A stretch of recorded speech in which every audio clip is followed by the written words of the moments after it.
आणि या संदर्भात अधिक माहिती देण्यासाठी आमचे प्रतिनिधी गजानन उमाटे सध्या आपल्यासोबत आहेत। गजानन, ही महत्त्वाची बैठक बोलावण्यात आलेली आहे, नेमकं काय घडलेलं होतं ज्यामुळे ही बैठक बोलावण्यात आली आहे?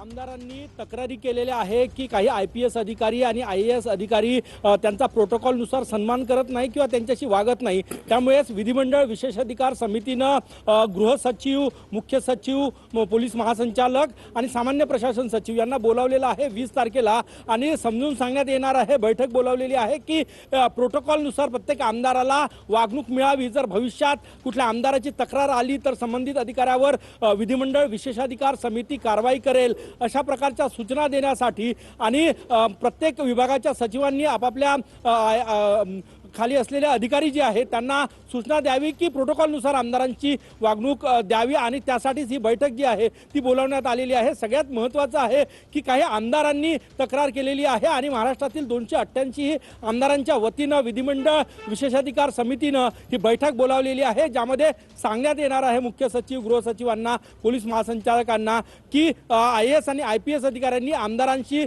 प्रोटोकॉलनुसार त्यांना वागणूक द्यावी म्हणून। नक्कीच गजानन, धन्यवाद या माहितीसाठी।